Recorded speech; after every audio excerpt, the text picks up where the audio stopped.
Hello and welcome to JD's Kitchen Capers. Today I've got the simplest recipe for you, but I'm going to jazz it up and you're going to love it. Basically it's a scone recipe, but we're going to add lots of savoury goodies to make it a perfect afternoon tea. The first thing you're going to need to do is turn your oven to 180 so it's nice and hot when we're ready. The second one is to grease proof your tray.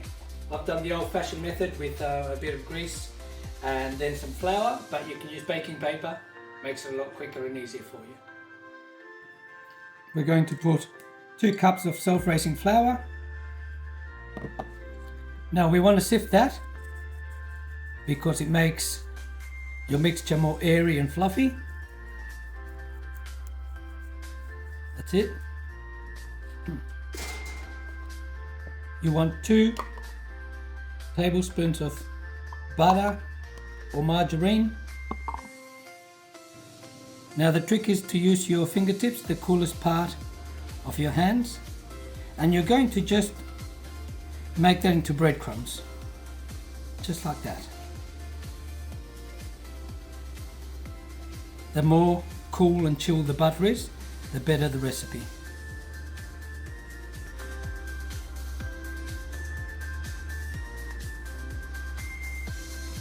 Can you see how they're turning into breadcrumbs?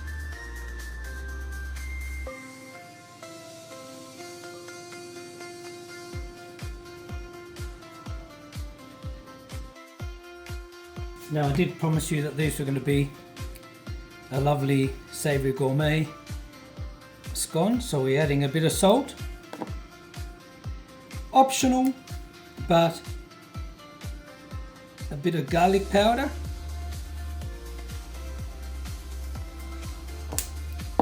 And again optional, but for a lovely bit of spice, a bit of cumin.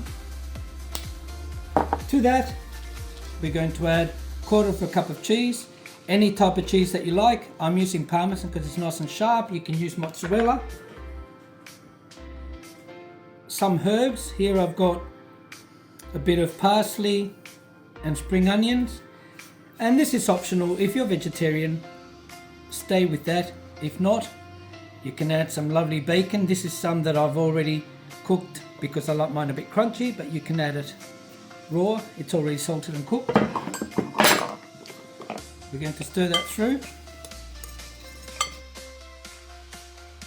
Going to add just under a cup of milk. The idea is just to do bit by bit, because sometimes, depending on the weather, depending on your flour, how much cheese and mixture you put in, you won't need as much. But here's another little tip: use a knife, because that cuts through the dough rather than mixes it in, and you want that flour to cut through the moisture. We've got our board. We're going to scatter a bit of flour so it doesn't stick, and we're going to bring our mixture into the board.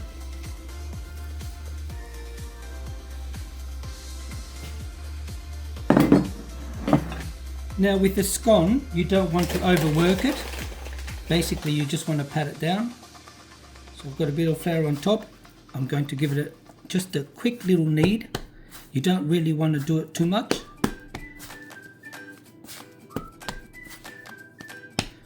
That's looking delicious. So I'm going to pat it down into a rectangle.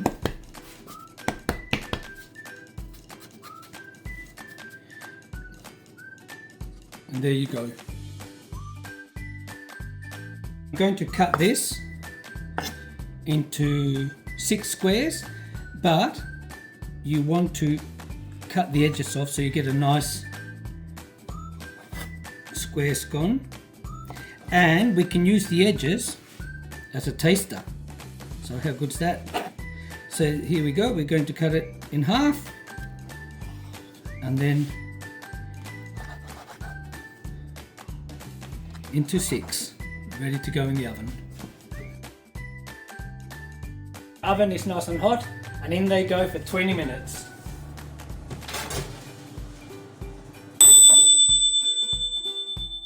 Okay, they look nice and golden brown. It's been about 15 minutes. That's why I said you've got to keep an eye on them, depending on how big they are. I've made them a small size.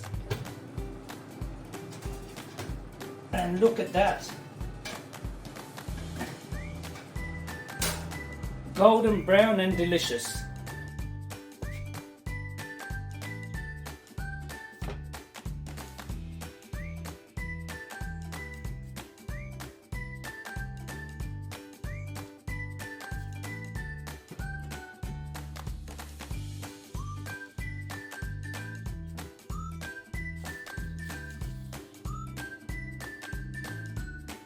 Now the time has come to test one. We're going to split it in the middle. Oh.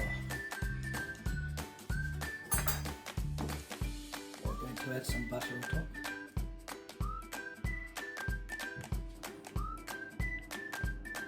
Don't they look delicious?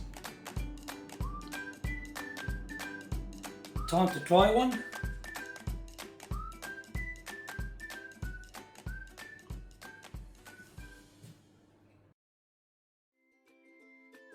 I hope you've enjoyed this recipe. If you have, don't forget to like, subscribe and leave a comment. And I'll see you next time for another episode of JD's Kitchen Capers. Bon appetit!